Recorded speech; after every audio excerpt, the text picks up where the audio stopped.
Bismillahirrahmanirrahim. Assalamualaikum warahmatullahi wabarakatuh.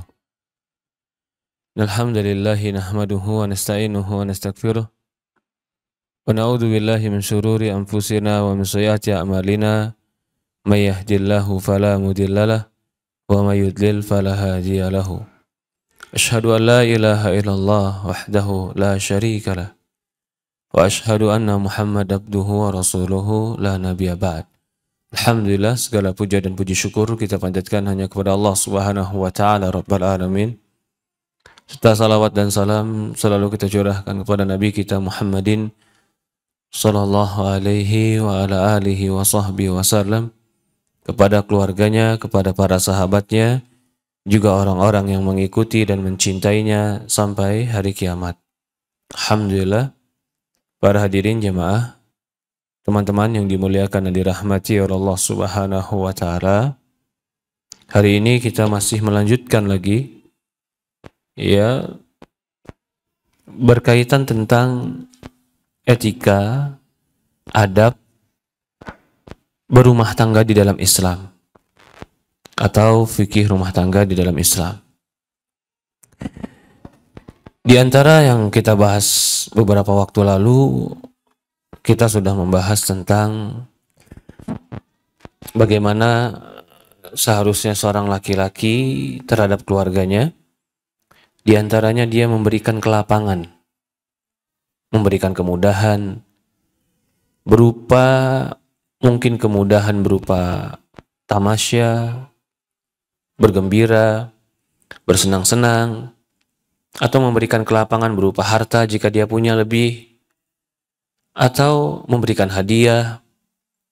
Itu juga salah satu sebab untuk menumbuhkan rasa cinta dan kasih sayang dalam rumah tangga. Rasulullah SAW bersabda, tahabu tahadu, tahadu tahabu. Kata Rasulullah SAW, saling memberikan hadiahlah kalian, kalian akan saling mencintai.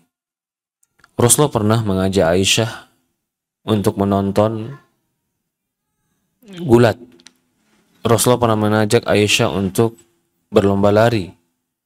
Rasulullah SAW pernah membiarkan Aisyah bermain boneka, karena memang usia itu usia bermain boneka. Karena itu dunianya anak-anak. Aisyah ketika dinikahi masih usia 11 atau 12 tahun atau 9 tahun yang masih bermain boneka.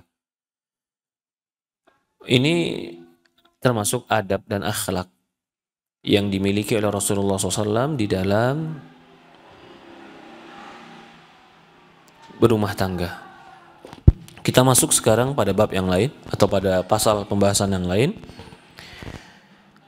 Di antara fikih keluarga di dalam rumah, binisbatil rijal, untuk laki-laki, ya sebenarnya ini untuk laki-laki dan perempuan, tapi biasanya laki-laki yang banyak lalai dalam masalah ini, yaitu bersolek, berhias untuk pasangan. Bersolek untuk pasangan ini termasuk salah satu yang baik di dalam rumah tangga, akan menumbuhkan rasa cinta, rasa sayang. Tapi paling tidak bersolek dalam rumah tangga itu adalah salah satu bukti menghargai pasangan dengan penampilan baik, tidak terlihat penampilan yang kusam atau tidak terlihat penampilan yang tidak pantas. Itu bentuk penghormatan. Dan semua orang tentu sayang dan suka dihormati. Sebagaimana laki-laki suka melihat perempuan yang enak dipandang, rapi, bersih, wangi. Tentu begitu juga perempuan suka dengan laki-laki yang berpenampilan rapi, bersih, wangi. Dan itu fitrah, itu naluri manusia. Maka ini perkara remeh mungkin, dianggap perkara yang biasa, tapi padahal ini penting untuk melanggengkan rasa cinta. Maka kata Syekh, laki-laki harusnya bersolek di hadapan istrinya sebagaimana semestinya. Ya semestinya, sepantasnya, secocoknya. Ya kalau dia di rumah, boleh dia berpakaian rumah tapi yang cocok, yang pantas begitu. Bukan berarti juga di rumah dia harus rapi bagaimana dia mau pergi kantor, tapi paling tidak dia harus bersih, sedap dipandang, pakaian yang cocok, minyak wangi yang harum. Bahkan dia menciptakan di rumahnya wangi-wangian yang aroma yang nikmat. Dia masuk rumah pun sikat gigi sebagaimana Rasulullah SAW. Rasulullah SAW itu Masya Allah, setiap dia mau masuk rumah istri-istrinya, dia menyikat giginya dengan siwak. Inilah cara Rasulullah SAW mengambil hati istri-istrinya. Kenapa istri Rasulullah SAW itu semuanya merasa nyaman dengan Rasulullah? Bukan karena harta. Walaupun memang pasti harta Rasulullah SAW yang dulunya miskin, Rasulullah pernah mencukupi mereka. Tapi bagaimana sikap Rasulullah SAW menyikapi mereka? Rasulullah berpenampilan baik. Rasulullah SAW berminyak rambut. Rasulullah SAW menggunakan dahan itu pelembab kulit ya. Rasulullah SAW menyikat gigi. Bahkan Rasulullah mengatakan, "Uhibbat ilayya min dunyakum almar'atu wat-tib." Uhibba ilayya, kata Rasulullah SAW, dijadikan sesuatu yang dicintai untukku dari perkara dunia itu wanita dan minyak wangi. Jadi Rasulullah SAW itu wangi. Inilah yang menyebabkan istri-istri Rasulullah SAW itu betah bersama Rasulullah. Bahkan dalam sebuah riwayat, Rasulullah SAW menggunakan pakaian yang baik. Aku bertanya kepada Aisyah, bi Aisya'in kana biyada'un Nabi. Ya Aisyah, dahulu Nabi kalau mau masuk rumah itu ngapain dulu?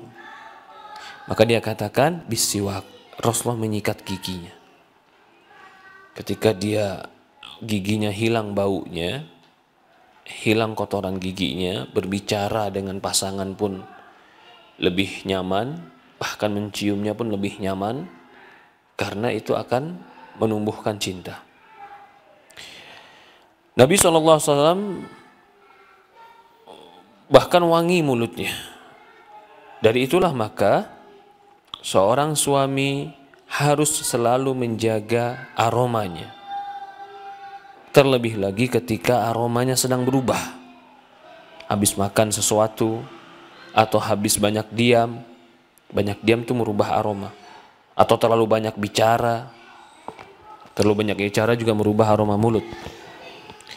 Abdullah bin Abbas mengatakan dalam sebuah hadis, "Inni uhibbu an tazayyana lil mar'ah kama uhibbu tatazayyana lil mar'ah." Kata Abdullah bin Abbas, aku suka bersolek, berdandan, maksudnya berpenampilan baik, berhias untuk istriku sebagaimana aku menyukai istriku bersolek dan berdandan untukku. Ya, memang ini keadilan yang para sahabat pun melakukannya agar pasangan menampakkan, termasuk jaga fisik. Memang sudah lama menikah, tapi tetap jaga penampilan, berat badan, jaga kebersihan kulit, jaga kebersihan wajah, jaga kebersihan gigi. Toh menjaga kebersihan itu semua dalam Islam termasuk kebaikan. Islam itu mencintai keindahan. Islam itu mencintai kebersihan. Ya boleh saja sesekali mungkin dia menggunakan pembersih wajah, laki-laki yang wajar ya. Atau mungkin dia menggunakan pelindung kulit, pelembab kulit. Rasulullah menggunakan pelembab kulit. Apalagi di zaman Rasulullah SAW, kalau tidak menggunakan itu akan merusak kulit-kulit dan mengeringkan kulit di negeri Arab. Rasulullah menggunakan minyak wangi, minyak rambut. Ini berarti boleh bagi laki-laki untuk menggunakan minyak rambut, menggunakan pelembab, menggunakan pembersih wajah, menggunakan minyak wangi. Rasulullah SAW itu badannya sispek, rata perutnya, rata perut Rasulullah SAW, dan dadanya berbidang Rasulullah SAW. Jadi walaupun dia berusia 50 tahun, Tapi Rasulullah SAW itu tetap kelihatan menarik. Dalam sebuah riwayat dikatakan dadanya ini, bahunya Rasulullah SAW berbidang. Dikatakan oleh sebagian orang-orang yang menceritakan tentang Rasulullah. Jadi laki-laki kalau dia senang melihat perempuan yang bersih, yang wangi, maka begitupun perempuan sebenarnya suka melihat laki-laki yang rapih, yang bersih. Walaupun memang terkadang mata laki-laki lebih sensitif untuk melihat kebersihan dan keindahan, karena memang mata itu terkadang menjadi kelemahan bagi laki-laki. Yang katanya perempuan memang suka juga kepada keindahan itu, tapi perempuan terkadang telinga dan perasaan lebih mendominasi daripada pandangan. Intinya laki-laki dan perempuan, suami dan istri, jaga penampilan, jaga berat badan, jaga kebersihan, jaga kerapihan, penting. Itu sebab keharmonisan rumah tangga. Apalagi kalau kita bekerja, lalu mungkin kita di kantor melihat, ya pasti di kantor orang-orang rapih, yang wangi, yang berpenampilan rapi, bersih. Penampilan itu tentu kan harusnya istri kita di rumah pun harus bisa seperti itu. Sebagaimana sebagian perempuan yang melihat teman-teman kantornya rapi, dia pun ingin di rumah dia punya suami yang rapi, yang bersih. Itu pun ingin seperti itu. Maka di dalam ayat Al-Quran dikatakan walahunna mithlul ladzi alaihinna bil ma'ruf. Perempuan punya hak sebagaimana kewajiban dia sesuai kepantasan. Nanti tutup.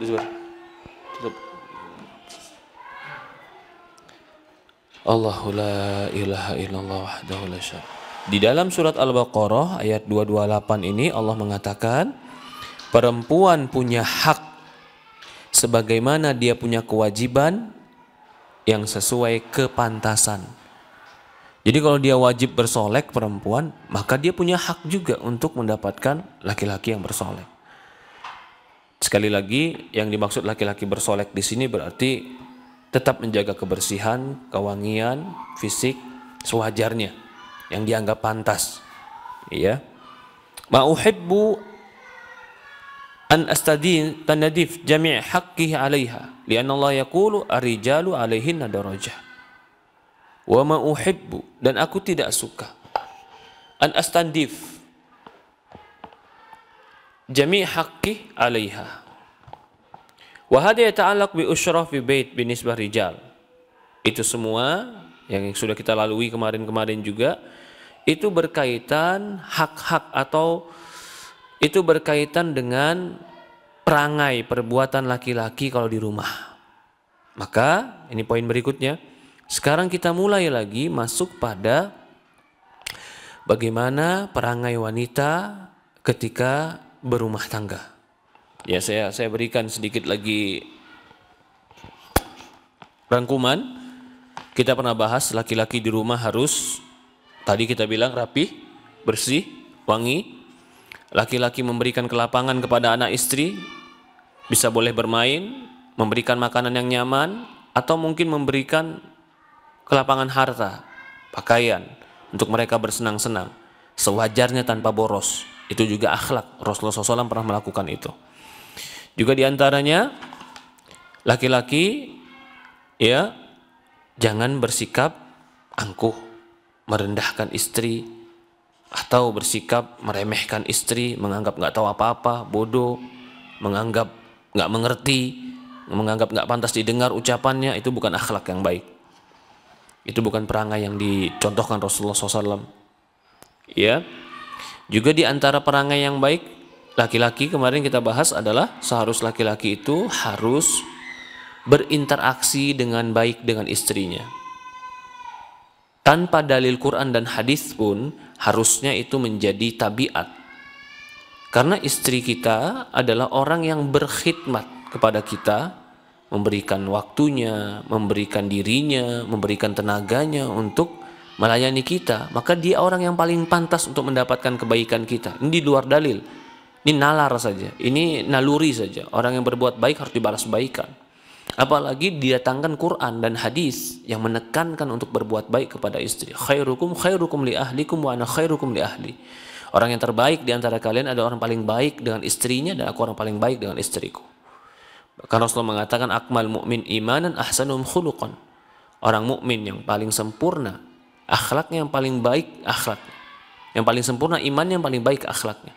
Khairukum khairukum linisaikum, dan orang yang terbaik di antara kalian adalah orang yang terbaik dengan istrinya. Juga kita pernah bahas ya, suami wajib memberikan nafkah kepada istri walaupun istri kaya, walaupun istri bekerja, suami tetap wajib memberikan nafkah kepada istri. Itu sudah kita bahas juga. Dan semua dasarnya, dasar-dasar tadi selain mengharap pahala dari Allah dan ridho dari Allah, di antara dasar rumah tangga adalah cinta dan kasih sayang, kelembutan. Ya. Sekarang kita masuk kepada perangai atau akhlak etika-etika wanita ketika berumah tangga. Ini berkaitan dengan wanita sekarang. Ya, wanita ketika mereka memilih seorang laki-laki menjadi suaminya, ketahuilah berarti dia telah menyiapkan dirinya untuk melayani laki-laki tadi, untuk tunduk pada laki-laki tadi, untuk berkhidmat pada laki-laki tadi. Ini harus dipahami. Dan memang ini konsep kebaikan. Sebagian wanita itu nggak mau kalau dikatakan dia harus berkhidmat kepada suaminya, harus dia taat sama suaminya, dianggap itu nggak mau. Ya harus sama. Betul, harus sama-sama baik, betul. Harus sama-sama menghargai, betul. Harus sama-sama mencintai, betul. Tetapi di dalam sebuah manajemen tentu harus ada pemimpin. Begitupun manajemen rumah tangga, seorang wanita ketika dia memilih seorang suami menjadi imamnya, berarti dia siap diatur. Siap diatur untuk menjadi istri. Kalau dia ingin menjadi istri, tapi mentalnya belum siap diatur, mentalnya belum siap diperintahkan, atau belum siap tunduk kepada suami, yang seperti ini mentalnya harus diperbaiki. Cara berpikirnya, cara pandangnya, jiwanya harus diperbaiki. Karena betapa banyak rumah tangga yang hancur gara-gara wanita yang merasa dirinya lebih hebat, lebih cantik, lebih sukses, lebih hebat, dan menganggap suaminya, banyaklah suami kayak begitu bisa saya cari. Kalau sudah seperti ini cara pandang wanita dalam rumah tangga, maka bisa hampir dipastikan dia tidak akan lama tinggal bersama laki-laki, kecuali dia akan terpisah.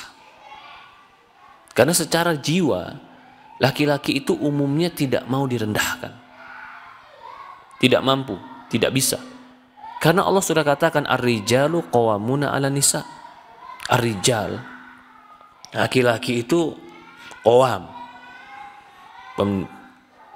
pemimpin bagi wanita. Maka kata Syekh di sini, di antara fikih di dalam rumah tangga untuk wanita sekarang, mentaati suaminya wajib bagi istri, mentaati suaminya selama bukan maksiat kepada Allah. Sampai sebagian ulama mengatakan ketaatan kepada suami itu bisa lebih dikedepankan dibanding ketaatan kepada kedua orang tua. Ini disebutkan oleh para ulama tentang hal tersebut. Kalau memang ternyata terjadi benturan antara taat suami dan taat orang tua, bukan dalam perkara maksiat dan bukan dalam perkara dosa, maka bisa jadi taat sama suami lebih dikedepankan daripada taat sama orang tua. Kenapa? Karena orang tua pernah memberikan tanggung jawab itu kepada suami. tongkat tanggung jawab yang pernah dipegang oleh orang tua ketika menikah sudah dipegang oleh suami. Ketika ayah bersalaman dengan mempelai laki-laki mengatakan ankahtuka, kunikahkan engkau. Salaman itu bukan hanya salaman untuk pernikahan, tapi salaman penyerahan tongkat ketaatan, tanggung jawab, tongkat kepemimpinan. Itu ketika menikah. Dia yang wajib memberikan nafkah, dia yang laki-laki wajib memberikan nafkah, laki-laki wajib mendidik, laki-laki wajib memberikan pakaian, laki-laki wajib memberikan rumah, laki-laki wajib memberikan fasilitas kepada istri. Tentu sangat adil ketika dia yang bertanggung jawab terhadap kehidupan istri tadi, dialah yang pertama kali untuk didengar.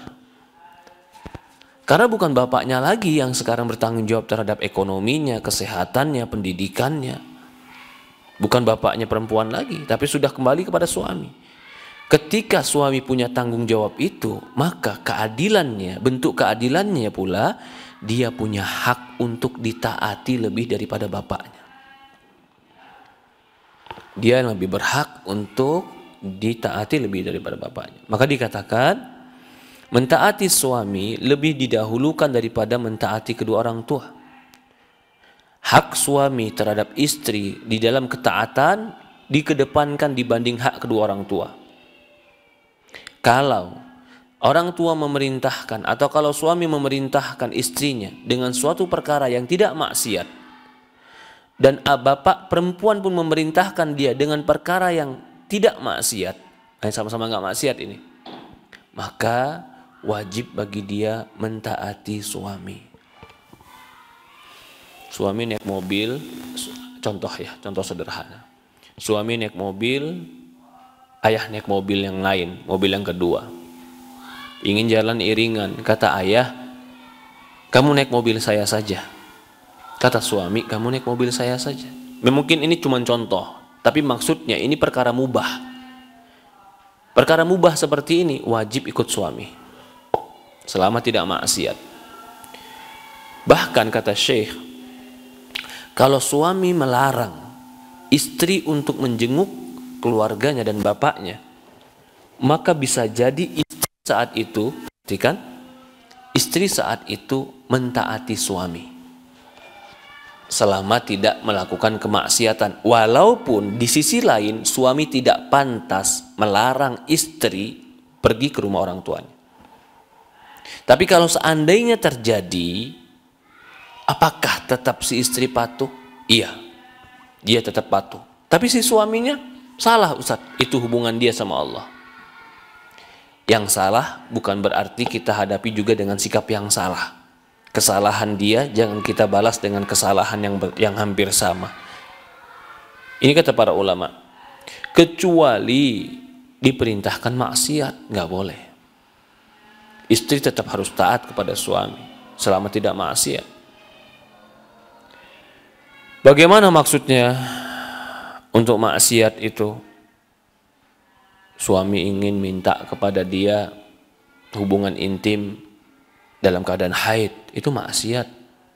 Istri nggak boleh patuh.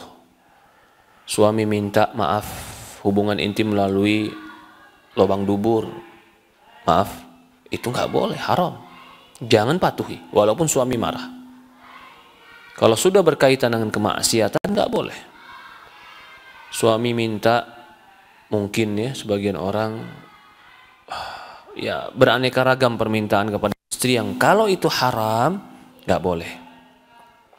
Allah berfirman dalam Al-Quran, "Fassalihatu qanitatun hafidhatun lil ghaibi bima hafidhallah, wallati takhafuna nusuzahunna fa'iduhunna wahjuruhunna fil madhaji wadribuhun, fa in ata'nakum fala tabghu 'alaihinna sabila, innallaha kana 'aliyan kabira." Surat An-Nisa ayat 34. Kata Allah Subhanahu wa taala, perempuan yang saleh itu adalah perempuan yang tunduk dan taat.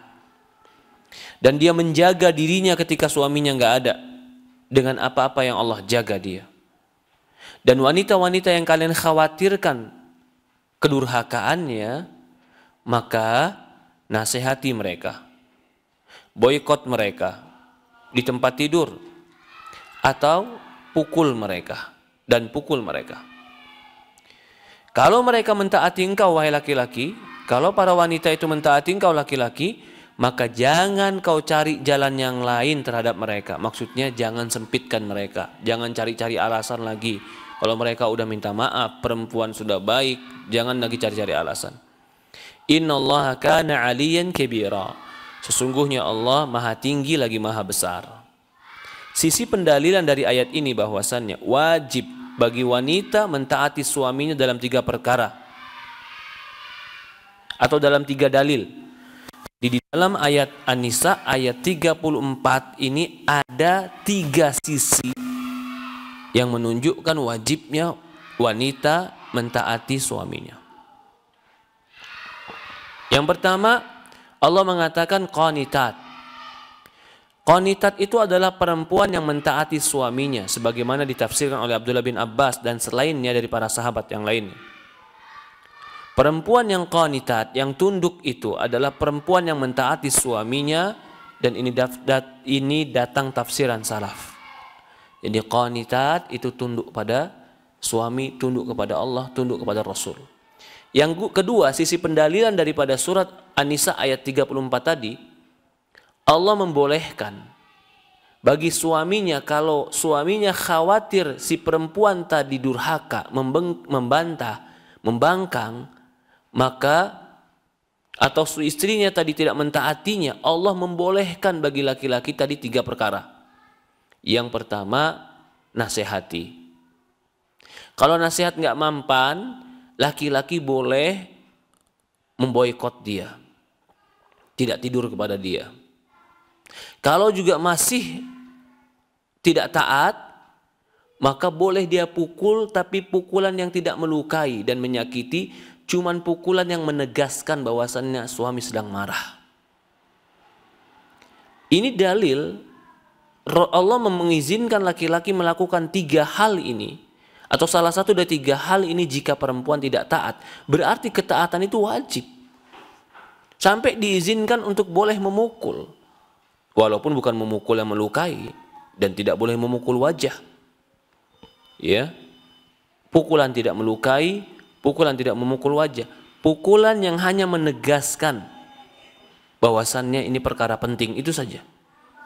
Bukan pukulan yang ingin menghukum, merendahkan, menghinakan.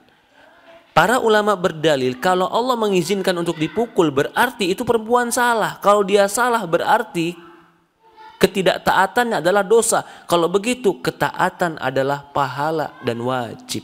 Itu sisi pendalilannya. Pembolehan dipukul menunjukkan wajibnya bagi wanita taat kepada suami. Yang ketiga, sisi pendalilan dari ayat tadi, fa'in ata'nakum, kalau dia mulai mentaatimu. Berarti kalau dia ada balik nih perempuannya, balik kepada ketaatan, fala tabghu alaihinna sabila. Jangan kau cari-cari lagi masalah. Jangan cari-cari jalan masalah lagi buat wanita tadi. Sudah, maafkan. Berarti kalau dia sudah taat, kan wa in ata'nakum kata Allah. Wa in ata'nakum, kalau dia sudah taat sama kalian, berarti tidak boleh lagi diboikot. Tidak boleh lagi dipukul. Kalau taat, berarti pemahamannya mentaati itu kewajiban.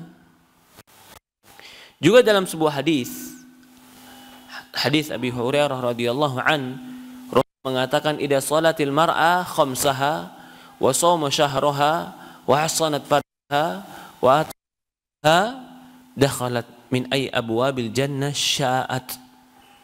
Jika perempuan sholat 5 waktu, puasa di bulan Ramadan, menjaga kehormatan kemaluannya, dia mentaati suaminya, maka dia akan masuk surga dari mana yang dia suka. Masya Allah, spesial. Seorang wanita yang bisa taat kepada suami, itu bisa masuk dari pintu mana saja dia suka, pintu surga. Sementara orang berpuasa, yang sering berpuasa, itu cuma boleh masuk pintu surga yang namanya pintu royan. 1 pintu saja dia boleh masuk. Pintu khusus orang berpuasa. Tapi orang yang taat, wanita yang taat kepada suaminya, itu boleh pintu mana saja dia mau masuk. Dia mau masuk dari pintu ahlu puasa, silahkan. Dia mau masuk pintu al-qiyamul lail, boleh. Dia mau masuk pintu dari pintu sedekah, silahkan. Karena dia orang spesial. Allah khususkan dia. Dia boleh masuk pintu mana saja yang disukai. Ini bagi perempuan yang mentaati suaminya. Maka dalam sebuah riwayat hadis lain, jika perempuan sholat 5 waktunya, puasa Ramadannya, menjaga kehormatan kemaluannya, mentaati zaujanya, mentaati suaminya, maka perempuan seperti ini dikatakan pada dia, wahai wanita, masuklah surga dari pintu mana yang kau suka. Spesial. Puasa saja cuma 1 pintu surga. Ini bisa lebih dari 1 pintu surga. Semua pintu surga boleh dia masukin. Gara-gara dia taat sama suaminya. Dalam sebuah riwayat hadis juga ada ancaman bagi wanita yang tidak mentaati suaminya. Bahkan Rasul mengatakan dalam hadis Abdullah bin Umar, kata Rasulullah SAW, "Isnani la tujawizu salatuma ru'usihima." 2 kelompok yang sholatnya nggak ngelewatin kepala mereka. Jadi kalau mereka sholat nggak naik ke langit, sampai kepala aja enggak. Walaupun mereka sholat, sholatnya tidak akan diangkat kepada Allah, tidak diberikan pahala. Thumma ta'buru biha dam dhimmah likai saban abdun abik min mawalihi hatta yarji ilaihim wa imra'atun asat zawjiha hatta tarji. 2 orang, yang pertama budak yang lari dari tuannya sampai dia kembali kepada tuannya. Yang kedua, perempuan yang bermaksiat kepada suaminya sampai dia rujuk kembali kepada suaminya. Ini ancaman dari Rasulullah SAW. Dalam hadis ini Rasulullah SAW mengatakan bahwasannya perempuan itu tidak boleh bermaksiat kepada suaminya selama suaminya tidak memerintahkan kemaksiatan. Wajib bagi dia mentaati suaminya, dan wajib bagi dia mendahulukan suaminya dibanding siapapun di dalam kehidupannya. Dan ketahuilah wahai wanita, sesungguhnya wanita yang menyejukkan, menenangkan sebagai tempat kembali dan sandaran adalah wanita yang penuh dengan ketaatan, penuh dengan kepatuhan. Wanita seperti ini akan menyebabkan hati laki-laki itu terus merindukan dia. Karena itulah cara menaklukkan laki-laki, dengan kelembutan, kebaikan. Tapi kalau menghadapi laki-laki dengan keangkuhan, kasar, ya itu tidak akan bisa menaklukkan laki-laki. Bahkan bisa menyebabkan itu menjauh dari laki-laki. Karena laki-laki dia memiliki sifat-sifat keras. Dan di antaranya juga seorang wanita, jika dia di rumah, jangan dia puasa sunnah ketika suaminya ada kecuali dengan izin suaminya. Ini juga masih menunjukkan tegasnya mentaati suami walaupun bertentangan dengan hak Allah. Ini seperempuan kalau mau puasa, hak Allah, ibadah kepada Allah. Tapi kalau kata suaminya jangan puasa sunnah, maka dia lebih patuh pada suami. Itu kata Rasulullah, patuhi suami dibanding Allah. Tetapi dalam perkara ibadah sunnah. Tapi kalau diperintahkan Allah sholat wajib, puasa Ramadan, lalu suaminya melarang jangan puasa Ramadan, ini nggak dipatuhi. Tapi yang dimaksud adalah puasa sunnah. Puasa sunnah saja itu boleh ditinggalkan karena mengikuti perintah suami. Berarti perintah suami bisa lebih tinggi daripada perintah suami, bisa lebih tinggi daripada itu. Ya, daripada puasa sunnah. Dalam sebuah hadis Rasul mengatakan la tasumul mar'atu wa ba'duha syahidun illa biiznih. Janganlah seorang wanita berpuasa sunnah dan suaminya hadir kecuali dia izin sama suaminya. Berkata para ulama, hadis ini berdalil bahwasannya harusnya seorang wanita fokus mengurus suami. Bahkan ada yang ngurus suami sibuk puasa sehari nggak cukup. Atau nggak punya waktu karena mengurus suami. Karena memang mengurus suami pahalanya besar. Bahkan bisa jadi mengurus suami lebih didahulukan daripada ibadah-ibadah tambahan. Maka itu Aisyah radhiyallahu anha pernah mengakhirkan qada Ramadan sampai dekat bulan Sya'ban. Padahal istri Rasulullah SAW banyak. Tapi Aisyah mengatakan, aku hampir tidak bisa mengganti puasa Ramadan kecuali dekat Sya'ban. Kenapa Aisyah mengakhirkan sampai dekat Sya'ban seperti itu? Kata Aisyah, karena kesibukanku melayani Rasulullah SAW. Padahal Aisyah bukan istri satu-satunya, tapi dia fokus mengurus suaminya. Sampai dia baru bisa membayar puasa Ramadannya di bulan Sya'ban, akhir mau masuk Ramadan.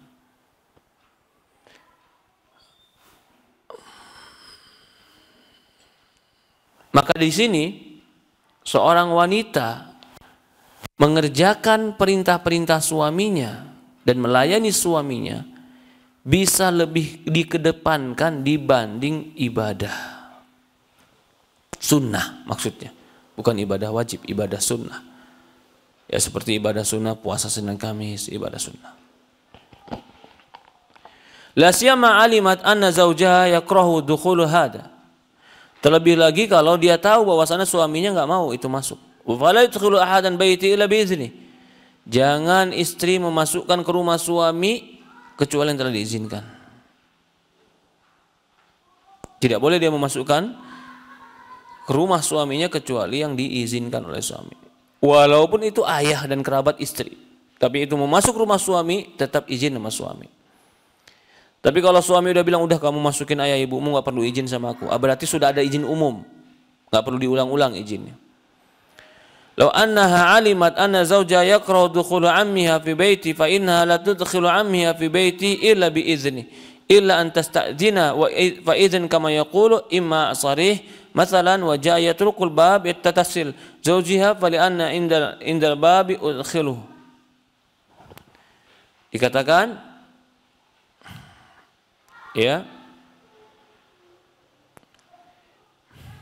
law anna alimat zauja yakrah, kalau dia tahu bahwasannya suaminya nggak suka dengan masuk paman dari istri ke rumah suami, maka istri jangan masukkan itu kecuali dengan izin suami. Minta izin sebagaimana para ulama mengatakan, atau dengan jelas-jelas, contoh mengetuk pintu lalu bertemu dengan istrinya, pasangannya,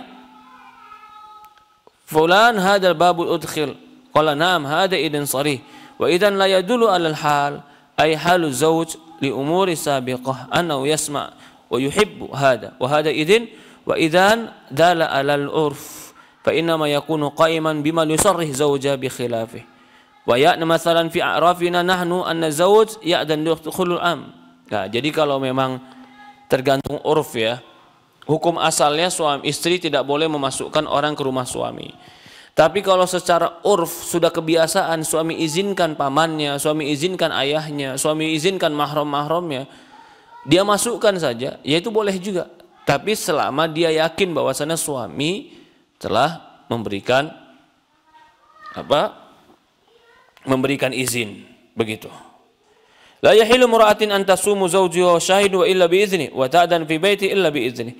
Tidak halal bagi wanita dia puasa sementara suaminya hadir, dan tidak halal bagi dia puasa kecuali dengan izin.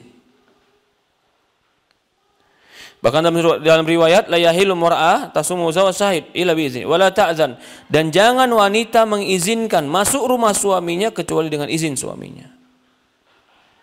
Jadi izin di sini ada dua, ada izin jelas, dia katakan silakan masuk. Ada izin urfi, kebiasaan.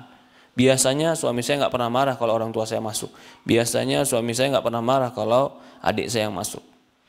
Karena kebiasaan ini, itu pun perlu dibolehkan dia memasukkannya, bukan karena sembarangan, tapi karena sudah ada kebiasaan yang tadinya membolehkan. Dari sini maka kita pahami bahwasannya ya Yang berikutnya, jangan seorang wanita memasukkan laki-laki siapapun itu ke rumah suami kecuali izin suami. Bahkan walaupun itu bapak ibunya sendiri.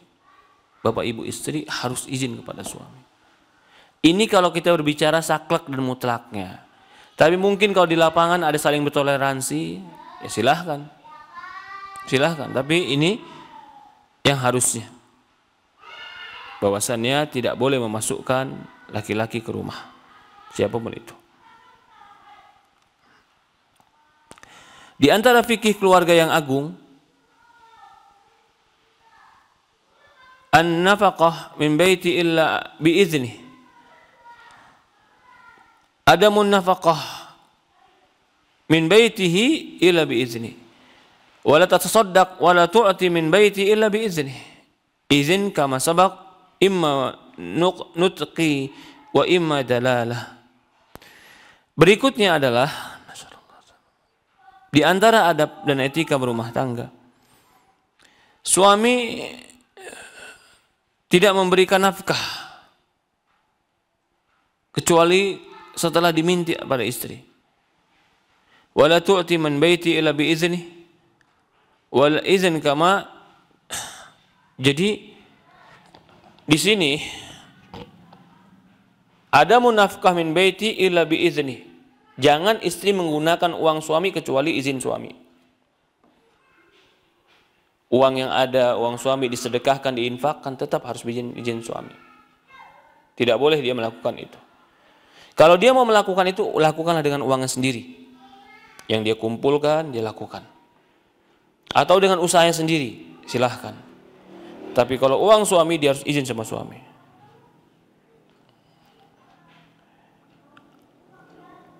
Jika datang orang miskin, minta, datang, berikan. Nah, ya. Ini berkaitan juga tentang istri yang sudah diberikan uang oleh suami. Contoh gini, suami bilang sama istri, ini uang buat anak-anak, buat dapur, buat kebutuhan per bulan. Lebihnya ini punya aku. Tapi ini lebih udah buat kamu saja. Kamu gunakan buat anak-anak, lebihnya buat kamu. Kalau sudah seperti itu, sudah itu memang buat istri, maka istri menafkahkannya boleh tanpa izin dari suami. Tapi kalau masih harta suami, suami nitip duit ke istrinya, ini duit untuk jajan anak-anak, sekolah anak-anak selama sebulan. Akadnya adalah nitip, agar istrinya mengalokasikan sebagaimana mestinya. Maka istri ketika dititip seperti itu tidak boleh menggunakannya kecuali izin dengan suami. Ini beda keadaan. Jadi ada yang akadnya titip, ada yang akadnya pemberian. La tunfiqul mar'a syai'an min baiti zawjiha illa bi izni zawjiha. Jangan seorang wanita menginfakkan, menafkahkan di rumah suaminya kecuali dengan izin suaminya. Dikatakan ya Rasulullah, wala ta'am, tidak boleh ngasih makan ke orang lain ya Rasulullah. Maksud ada makanan di rumah mau dikasih ke orang lain. Fadzalika afdal amwalina. Kata Rasulullah SAW, makanan itu adalah harta kita yang terafdol. Artinya makanan juga nggak boleh. Dalam hadits riwayat Tirmizi, bahkan Rasulullah mengatakan riwayat lain, la tunfiqul mar'ah syai'an. Janganlah